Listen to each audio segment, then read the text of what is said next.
Assalamualaikum warahmatullahi wabarakatuh. Kali ini saya ingin mengajak teman-teman mendeteksi pemampetan yang terjadi pada kulkas merek Sharp 2 pintu karena airnya tidak bisa mengalir dari saluran belakang sehingga menyebabkan mengalir dari pintu depan ke bagian bawah. Seharusnya air itu mengalir ke belakang lewat sini. Nah, di sini persis di atas kompresor atau mesinnya itu ada bak atau tempat penampungan, tetapi itu tidak terjadi sehingga air mengalir dan membanjiri di bagian pintu depan kulkas. Baiklah, kita mulai dengan melepas aliran listrik dari steker. Lalu kita kosongkan semua isi yang ada di dalam kulkas, baik di bagian pintu atas maupun di bagian pintu bawah. Dan ini sudah dikosongkan ya. Yang bagian atasnya ini di bagian freezer atau pembeku, dan juga di bagian bawahnya. Pertama kita buka ini baut yang melekat pada kap bagian belakang di pintu atas ya, arah ke dinding belakang itu kita buka, kemudian kita lepas ya, satu ya, coba kita lepas, kita buka sedikit-sedikit ya, pelan-pelan nanti. Nah ini padat ya, rapat, ini semua salju bagian belakang ini hampir ini sudah melapis ke sini. Nah, kita lepas ya, kita lepas dan kita pastikan di sini ya, seharusnya air yang tersalur ke belakang tadi mestinya melewati sini turun ke bawah.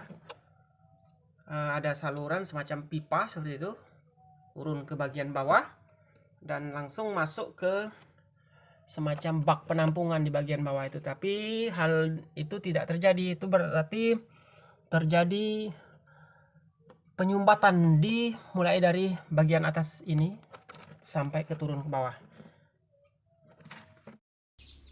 Nah, di sini airnya seharusnya mengalir ke bagian bawah sini di tempat penampungan air itu, persisnya di atas mesin kompresor.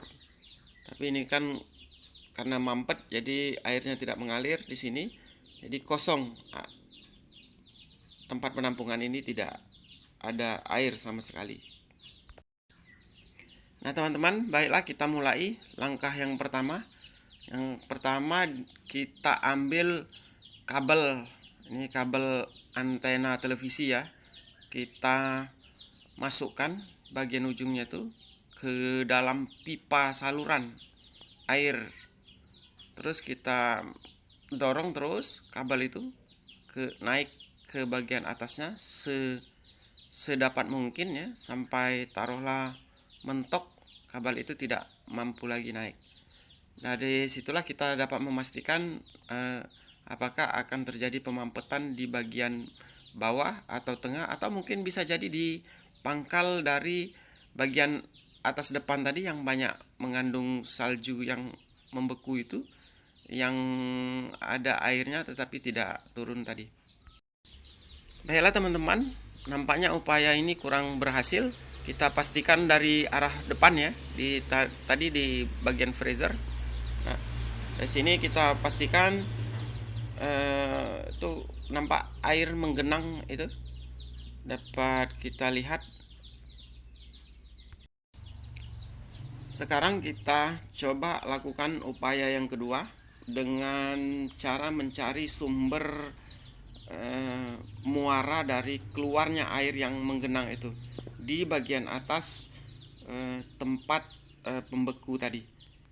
Nah, kita pastikan ini boleh diangkat sedikit ke depan, kita majukan sedikit.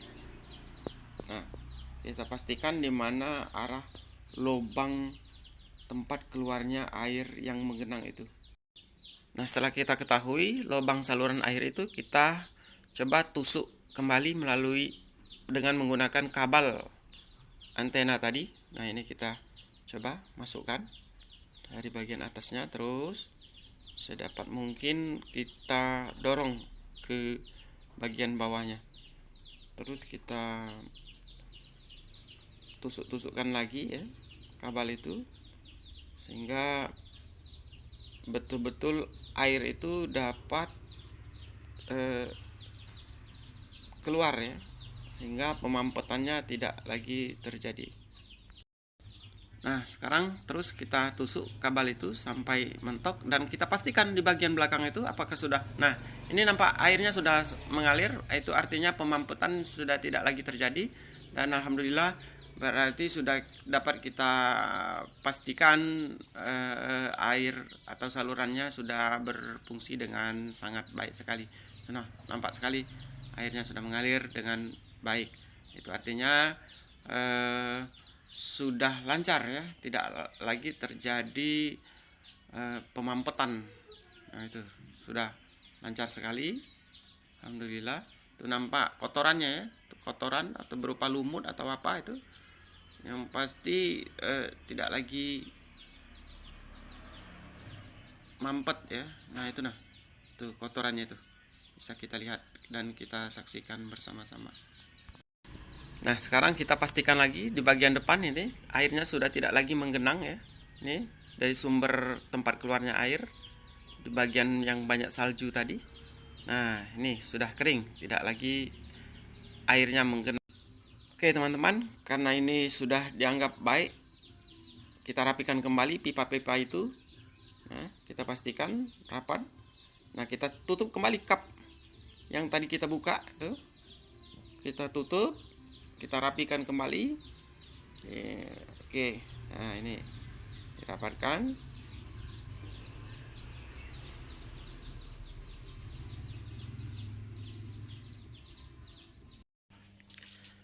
Nah, lalu kita pasang dan kita kencangkan murnya, baik di bagian kanan maupun di bagian kirinya.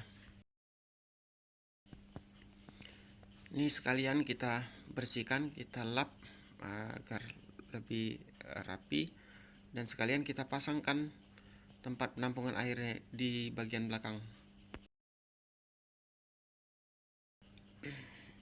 Baiklah, kemudian kita tutup kembali pintu kulkas itu, dan kita pasang kembali aliran listrik melalui colokannya di stekernya. Dan ini kulkas sudah siap beroperasi kembali, dan kita diamkan beberapa jam kemudian ya. Teman-teman, setidaknya sudah 3 jam kulkas ini beroperasi, dan kita pastikan kembali apakah airnya masih mengalir di bagian depan bawah kulkas itu. Dan alhamdulillah ini tidak lagi terjadi. Nah, tidak lagi banjir di bagian dalam dan depan bawah. Nah, ini di bagian sini biasanya airnya mengalir banyak sekali, banjir ya, sampai menetes bagian lantai rumah kita. Dan alhamdulillah ini sudah kering dan tidak lagi terjadi. Artinya kulkas ini sudah normal kembali. Nah, ini di bagian belakangnya, di tempat penampungan airnya.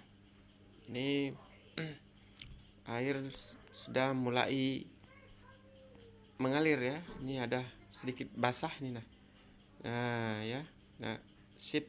Ini sudah, airnya sudah mengalir dengan baik sekali melalui pipa saluran atau